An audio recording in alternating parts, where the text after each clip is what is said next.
제가 인터넷을 검색하다가 기독일보에 그 어떤 목사님이 기고한 그 글이 시가 기재되어 있는데 그 제목이 좀 특이해서 보게 됐습니다.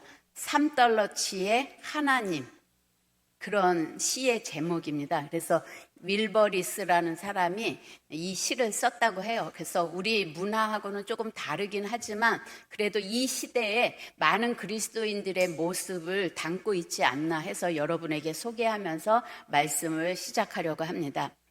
가슴이 불타올라서 나의 고요가 흔들리지 않을 만큼만, 내 인생이 사로잡히지 않을 만큼, 따뜻한 우유 한 잔만큼, 죄책감 달랠 수 있을 만큼만 딱 3달러치 하나님을 사고 싶습니다. 사랑은 주머니에 들어갈 만큼 아담하면 좋겠어요. 흑인들을 사랑하거나 이민자들과 함께 삶을 나눌 만큼은 말고요.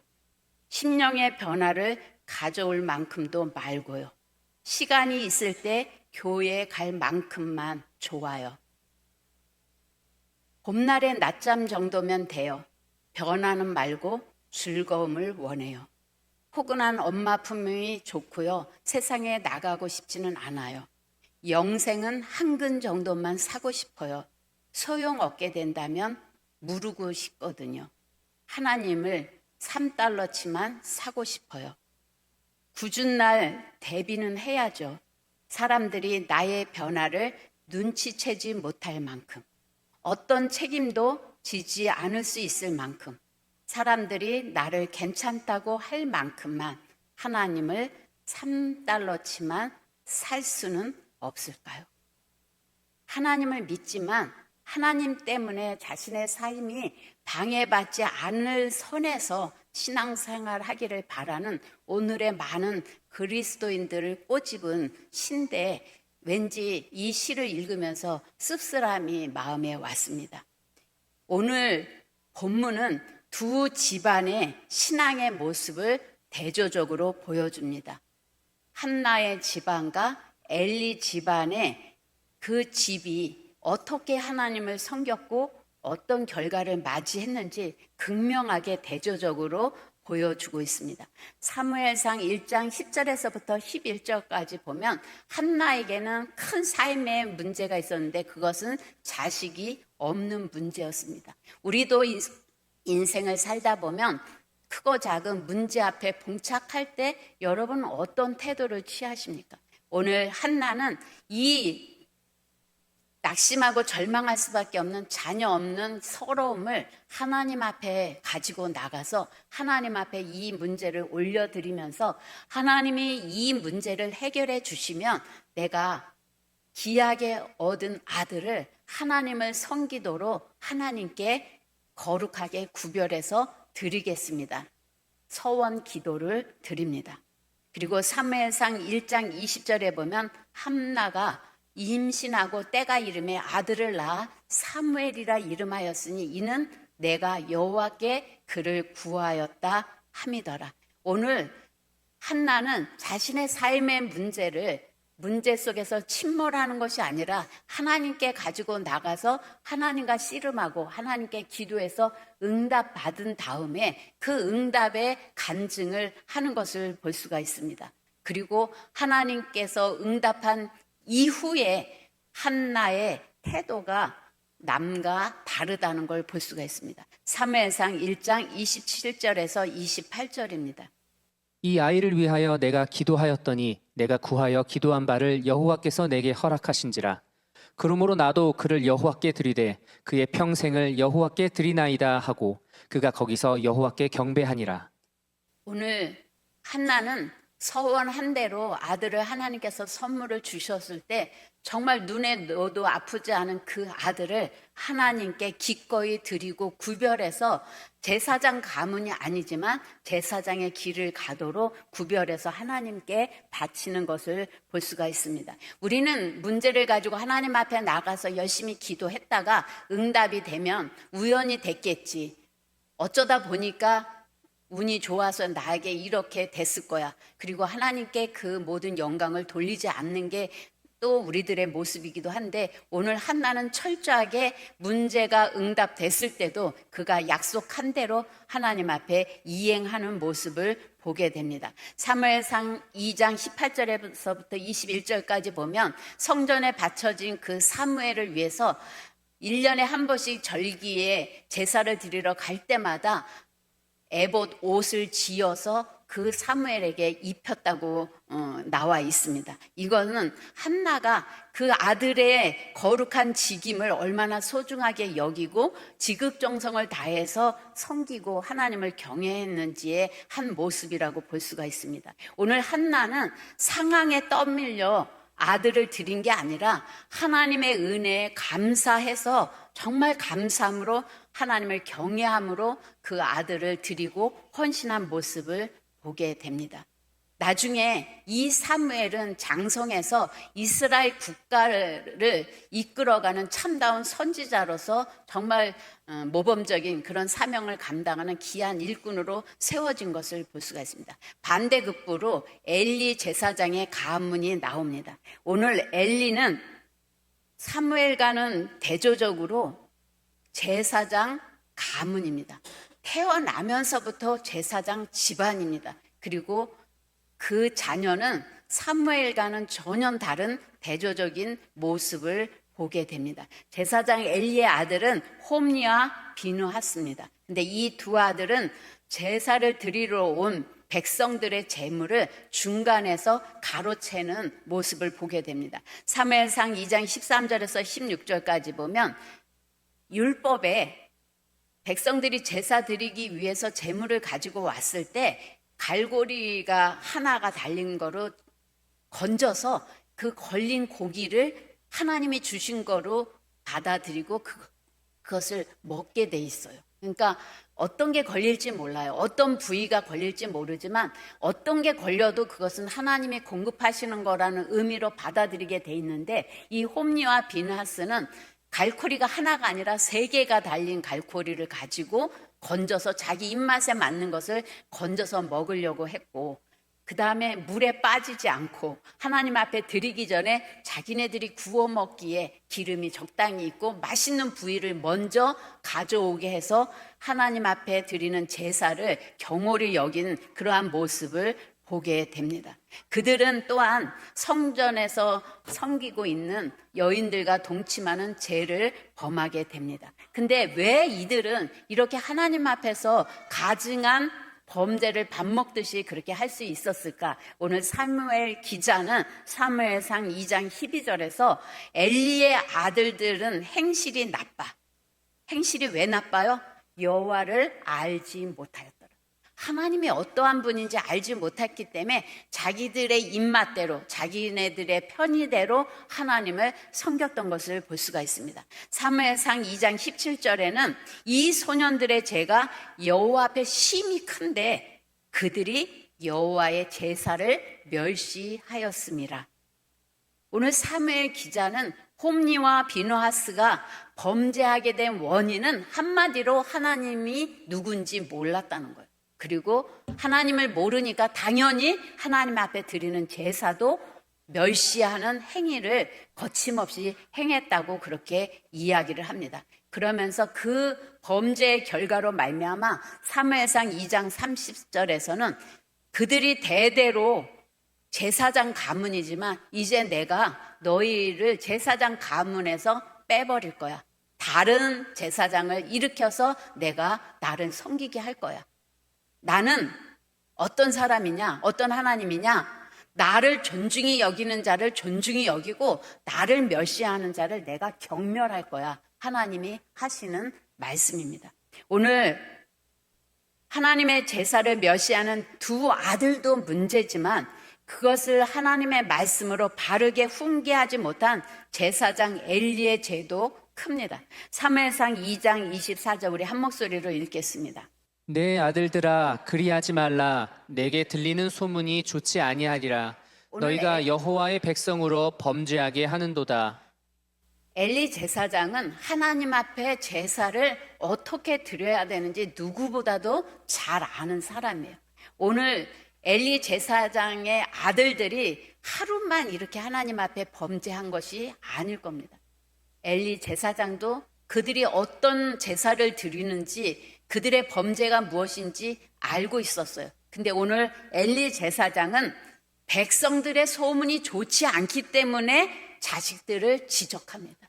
하나님의 말씀에서 어긋나서 지적하는 게 아니고 사람들이 계속해서 들려오는 소문이 내가 좋지가 않아. 내가 불편해.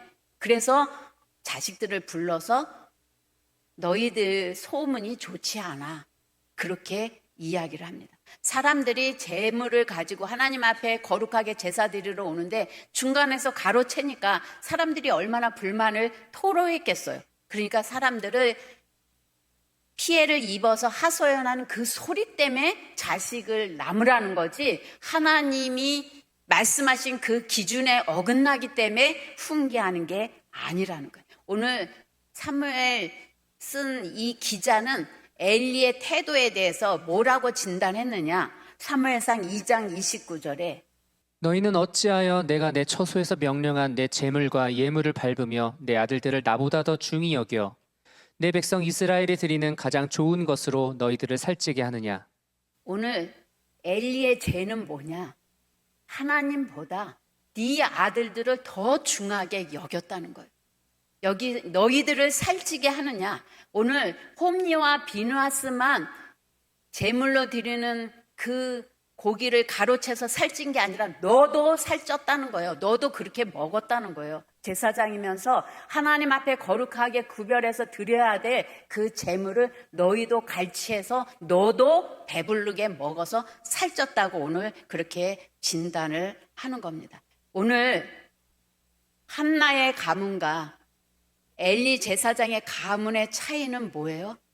하나님을 존중하느냐, 하나님을 멸시하느냐의 차이가 그들의 인생과 그들의 가문에 엄청난 결과를 가져온 것을 볼 수가 있습니다. 오늘 한나는 사무엘이 여호와 하나님을 위한 봉사자로 섬기는 자로서 바르게 섬길 수 있도록 에봇을 매년 새롭게 해다 바치고, 얼마나 사랑스러운 아들이겠어요. 아들을 낳지 못하다 기도해서 얻은 아들인데, 힘겹게 얻은 아들이지만 젖을 떼고 나서는 성전에다 바쳤을 때 그 사무엘은 엄마의 품을 떠나야 되는 그 아픔을 다 겪었을 거예요.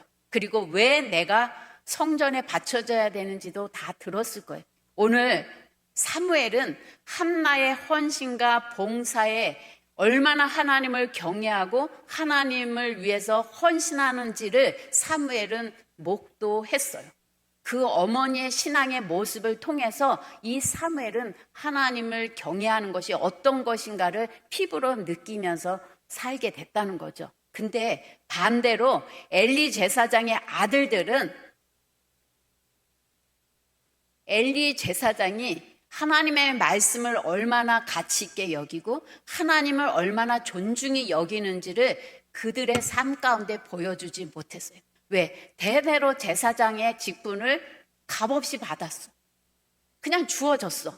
그래서 하나님 안에, 하나님의 성전 안에 있지만 종교적인 직업과 같이 직책을 감당했던 겁니다. 그래서 하나님 알기를 우습게 여기고 멸시하는 행동이 자연스럽게 나온 것을 볼 수가 있습니다. 오늘 엘리 제사장은 하나님의 말씀의 기준으로 자녀들을 훈계하지 않고 자식이 우상이 되어서 자식 눈치를 보다가 가문이 멸망한 것을 볼 수가 있습니다. 오늘 우리들도 값없이 하나님의 은혜로 구원받아 하나님의 제사장이 됐어요. 여러분은 그것이 당연한 것처럼 생각해서 세상의 가치 기준, 여러분의 방식대로 그냥 조금씩 타협하면서 살다가 결국 우리들의 신앙의 모습은 하나님을 멸시하는 행동을 거침없이 하게 된다는 거예요. 사무엘상 4장 17절에서 18절입니다. 소식을 전하는 자가 대답하여 이르되 이스라엘이 블레셋 사람들 앞에서 도망하였고 백성 중에는 큰 사륙이 있었고 당신의 두 아들 홈니와 비느하스도 죽임을 당하였고 하나님의 궤는 빼앗겼나이다. 하나님의 괴를 말할 때에 엘리가 자기 의자에서 뒤로 넘어져 문 곁에서 목이 부러져 죽었으니 나이가 많고 비대한 까닭이라. 그가 이스라엘의 사사가 된 지 40년이었더라. 오늘 엘리 제사장은 하나님의 말씀으로 하나님을 존중하며 하나님 앞에 제사하지 못한 그 결과가 전쟁에 나가서 두 자녀가 죽게 됐고, 그 소식을 듣고 엘리 제사장도 충격으로 뒤로 의자가 넘어져서 목이 부러져서 죽었더라. 이스라엘은 법궤를 빼앗기는 수치와 모욕을 당하게 됩니다. 사무엘상 4장 19절에서부터 21절까지 보면 며느리가 아이를 낳는데 기쁘지 않은 거예요. 집안이 풍지박산이 됐어요. 가문이 끝이 났어요. 그래서 그 아들이라는 귀한 자손이 나왔음에도 기뻐하지 못하고 이가봇, 하나님의 영광이 우리 가문에서 떠났다, 그렇게 이름을 짓고 그도 죽었다고 나와 있습니다. 오늘 한 가문이 몰락한 이유가 무엇이에요? 우연히 그래요? 사무엘상 2장 30절 우리 한 목소리로 읽겠습니다. 그러므로 이스라엘의 하나님 나 여호와가 말하노라. 내가 전에 내 집과 내 조상의 집이 내 앞에 영원히 있으리라. 이제 나 여호와가 말하노니 결단코 그렇게 하지 아니하리라. 나를 존중히 여기는 자를 내가 존중히 여기고 나를 멸시하는 자를 내가 경멸하리라. 하나님을 존중하지 않고 하나님을 멸시한 결과가 제사장의 직분을 감당하는 거룩한 가문이 끝이 나고 다 죽음을 당하는 그런 비참한 말로를 맞이하게 됐습니다. 오늘 엘리 제사장과 엘리 아들들이 성전 안에서 제사 드리는 일을 드렸지만 그들은 하나님을 알지 못했고 하나님이 받으시기에 합당한 제사를 드리지 못했어요. 오직 종교 행위만 있었을 뿐입니다. 오늘 우리들도 예수 그리스도를 믿음으로 값없이 하나님의 자녀가 되어서 교회 안에서 신앙생활 하지만 신앙생활이 하나님을 경외하는, 하나님의 은혜에 감격해서 하나님을 섬기는 것이 아니라 종교 생활만 하고 있을 때 우리도 엘리 제사장의 가문과 별반 다르지 않는 삶을 살 때 우리의 삶을 하나님이 과연 축복하실 수 있을까? 여러분이 깊이 졸지 마시고 생각해 보는 시간이 됐으면 좋겠습니다. 우리는 처음부터 잘못을 저지르지 않아요. 결단코. 갑자기 막 교회 떠나고 갑자기 예배 안 드리고 그러지 않아요. 현실적인 유혹이나 작은 탐심과 욕심이 서서히 세상과 타협하게 만들고 서서히 타협하던 것이 반복되다가 하나님의 기준에서 살짝 빗나간 일을 반복하다 어느 순간에는 하나님을 멸시하는 수준의 자리까지 가게 된다는 거예요. 오늘 우리는 왕 같은 제사장의 신분이 주어지는 것이 놀라운 것임에도 불구하고 거저 얻는 것이기에 하나님과 그분의 은혜를 우습게 여길 때가 많이 있습니다. 하나님의 은혜를 알고 그분을 존중히 여기는 표현이 무엇으로 표현돼요? 예배입니다. 예배를 월십이라고 하는데 월하고 십하고 합성어예요. 월스는 가치, 귀함, 중요성 이런 것들을 뜻하고 십은 우리의 어떤 행위, 자세, 마음가짐 이런 것들을 표현하는 거죠. 그러니까 우리가 예배 그러면은 하나님을 가장 존중히 여기고 그에 합당한 태도를 보이는 것, 그게 예배예요. 하나님께 제사를 드릴 때 구약에서 딱 두 가지를 신경 썼어요. 그것은 하나님이 말씀하시는 그 제사 드리는 기준에 맞췄느냐, 그리고 그 제물이 정성을 다한 제물이냐, 그것을 봤어요. 오늘 우리들도 하나님 앞에 나와서 예배 드릴 때 하나님이 말씀하신 율법의 기준이 있어요. 그리고 우리 각자는 하나님 앞에 제물이 되어서 하나님 앞에 하나님만이 최고의 하나님입니다. 하나님만이 참 하나님입니다. 그 고백을 예배를 통해서 표현하는 겁니다. 창세기 4장에 보면 가인과 아벨이 하나님 앞에 제사를 드리는데 하나님은 가인의 제사는 받지 아니하고 아벨의 제사만 받았다고 나와 있습니다. 이것은 하나님께 드리는 제물과 하나님께 드리는 그 사람의 삶의 모습이 다 반영된 거예요. 하나님이 보실 때 가인은 그 제물과 그 삶이 하나님 받으시기에 합당하지 않았다는 거죠.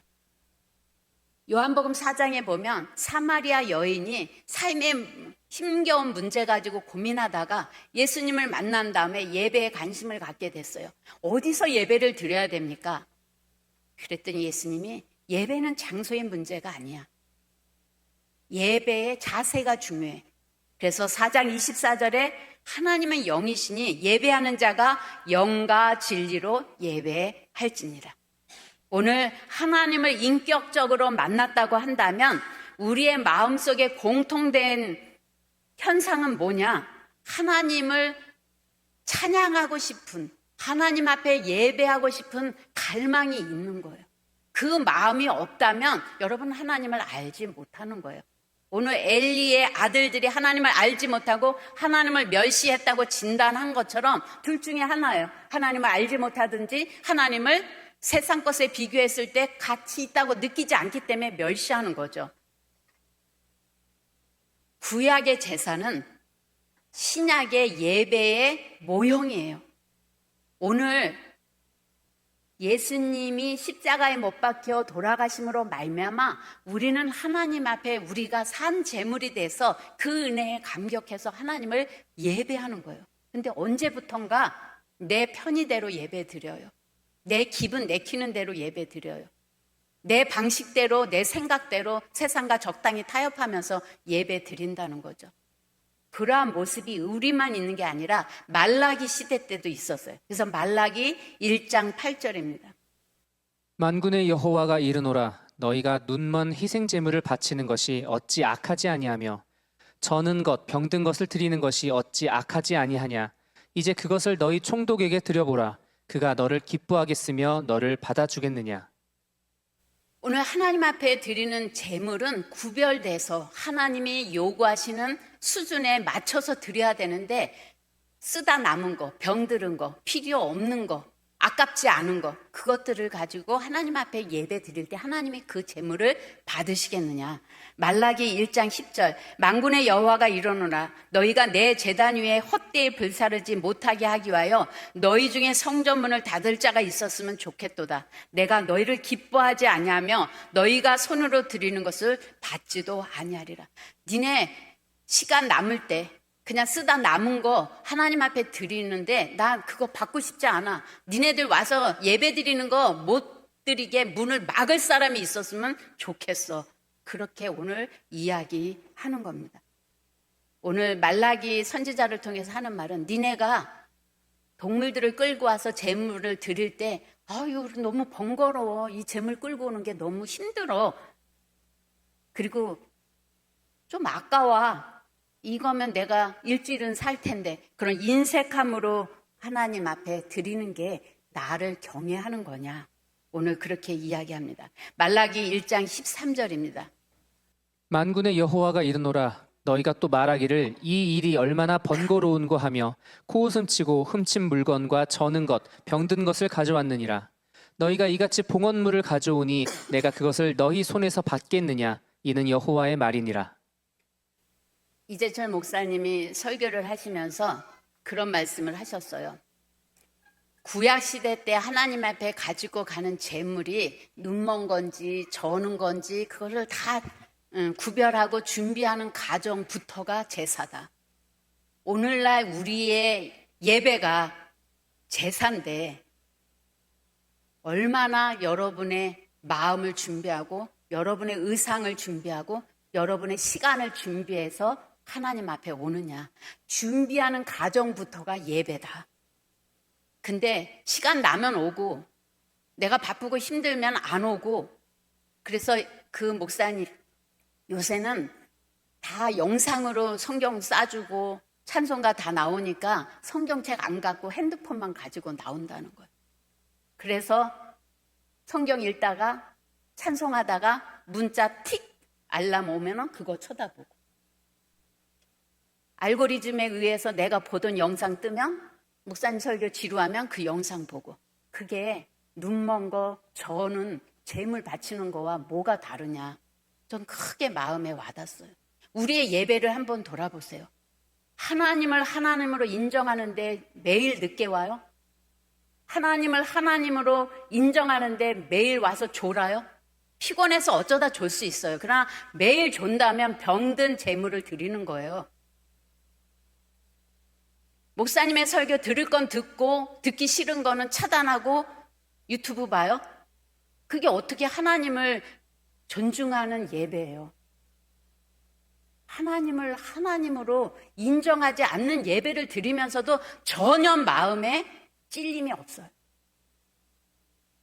우리의 예배가 회복되지 않으면 우리의 인생도 회복된다는 보장이 없어요. 여러분들이 그렇게 이야기를 합니다. 오늘날 주일 예배를 드릴 때 얼마든지 빠질 수 있다 생각해요. 여행도 가야 되고 또 교대 근무도 있어야 되고 많은 것들이 있어요. 다 이해해요. 근데 코로나19로 인해서 온라인 예배 드리면서 그리스도인의 예배를 망쳤어요. 뻑하면은 온라인 예배 드렸대요. 너무 당당해요. 어쩔 수 없어서 온라인 예배 드릴 수 있어요. 그러나 오기 귀찮으니까, 힘드니까, 그냥 오늘은 온라인 예배로 때워. 그게 예배예요? 어떤 목사님이 자기가 코로나19 때 자녀들과 함께 예배를 드리자고 예배를 드리려고 딱 했는데 자기 딸이 잠옷을 입고 나와 앉아 있더래요. 이거는 아니지 않냐. 자던 옷을 입고 와서 하나님 앞에 예배 드린다고 하는 게 이게 올바른 예배냐? 자기가 거기서 크게 반성하고 그 자녀를 나무랐다는 그 이야기를 들으면서 오늘 3부 교대 할 수 있어요. 그러면 교대한 그 다음 날이라도 여러분이 정장을 하고 마음을 가다듬고 하나님 앞에 예배해요? 안 해요. 대부분 안 해요. 습관이 됐기 때문에 어쩔 수 없어서 못 드렸어. 그래서 일주일 내내 하나님 앞에 예배 안 드려요. 유심히 보세요. 여러분의 예배 태도가 하나님을 어떻게 인지하고 하나님을 어떻게 대하느냐가 여러분의 예배에 표현되어 있어요. 여러분의 믿음이 어디로 표현돼요? 여러분의 예배 태도에 표현되게 돼 있다는 거죠. 왜? 우리의 믿음의 조상들은 주일 예배 드리기 위해서 그거 방해받는 환경 속에서도 예배 드리러 오다가 순교한 사람들이 세운 땅이 이 나라예요. 그들은 주일 예배 드리는데 목숨을 잃을 수도 있는데도 예배 드리러 왔다고요. 근데 여러분은 얼마나 피 터지게 여러분의 환경과 싸우면서 하나님 앞에 예배 드리느냐는 거죠. 예배는 하나님을 인정하는 거예요. 하나님이 나의 절대 주권자십니다. 하나님만이 만왕의 왕이십니다. 그래서 나의 시간을 구별해서 드려야 되는 거예요. 어떤 성도님은 1부 예배 전부터 오셔서 1부 예배 드려, 2부 예배 드려, 3부 예배 드리시는 분들도 계세요. 정말 존경스러워요. 그래야 되는 거예요. 나의 영 혼육을 구원하신 그 하나님 앞에 나의 모든 삶을 드리는 것이 감격하고 기뻐하는 게 진정한 하나님의 은혜를 받은 자의 모습이라는 거죠. 이스라엘이 출애굽했을 때 출애굽한 목적이 뭔지 아세요? 출애굽기 5장 1절에 나와 있어요. 우리 한 목소리로 읽겠습니다. 그 후에 모세와 아론이 바로에게 가서 이르되 이스라엘의 하나님 여호와께서 이렇게 말씀하시기를 내 백성을 보내라. 그러면 그들이 광야에서 내 앞에 절기를 지킬 것이니라 하셨나이다. 오늘 모세와 아론이 바로에게 내 백성을 하나님이 보내라 하셨어요. 이 출애굽을 요청하는 이유가 이스라엘의 자유와 해방이 아니에요. 하나님께 절기를 지킬 수 있도록 우리를 애굽에서 나가게 해주세요. 예배 드릴 수 있기 위해서 요청한 거라는 거죠. 출애굽의 가장 중요한 목적은 노예의 삶에서 벗어나는 게 아니라 하나님을 자유롭게 예배하는 예배 공동체를 회복하기 위해서 목숨을 걸고 바로에게 가서 내 백성을 보내라 그렇게 요청했다는 겁니다. 오늘 내가 예배 생활을 어떻게 하고 있습니까? 그것이 내 삶과 신앙의 평가 기준이 된다고 볼 수가 있습니다. 우리가 하나님의 백성으로 하나님의 은혜와 복을 누리며 살기 원한다면 먼저 여러분의 예배 태도를 한번 돌아보시기 바랍니다. 그리고 여러분의 마음도 구별하시고 여러분의 시간도 구별하시고 여러분의 물질도 구별해서 하나님이 받으시기에 합당한 예배를 여러분이 회복할 때 여러분의 삶을 통해서 하나님은 영광을 받으실 겁니다. 예배에서 가장 중요한 것은 내가 무엇을 보느냐, 오늘 내가 어떤 설교를 듣느냐가 아니라 내가 하나님 앞에서 얼마나 흠없고 깨끗한 산 제물이 되어서 하나님을 예배했느냐입니다. 사무엘상 2장 30절 다시 한번 여러분의 인생에 명심하시기를 바랍니다. 나를 존중히 여기는 자를 내가 존중히 여기고 나를 멸시하는 자를 내가 경멸하리라. 부디 하나님이 받으시기에 아름다운 예배를 드리는 여러분들 되시기를 예수님의 이름으로 축복합니다. 우리 이 시간 다 같이 기도하실 때 하나님, 우리가 세상과 적당히 타협하면서 하나님은 그냥 액세서리 정도로 내 마음을 위로하는 그냥 위로자쯤으로 대우했던 것을 하나님 용서해 주시고, 하나님은 만물을 창조하시고 인간의 생사 화복을 주관하시는 주권자 만왕의 왕이십니다. 그 하나님이 보시기에 아름다운 예배가 회복되게 해 주시옵소서. 우리의 삶도 하나님 앞에 구별되게 해 주시고 우리의 성도들이, 우리의 자녀들이 잘못된 길을 걸어갈 때 그것을 가감하게 지적하고 돌이키게 할 수 있는 믿음의 선진들이 될 수 있도록 나를 새롭게 하여 주시옵소서. 우리 이 시간 다 같이 기도하겠습니다. 하나님 아버지, 이 시간 하나님 앞에 회개합니다.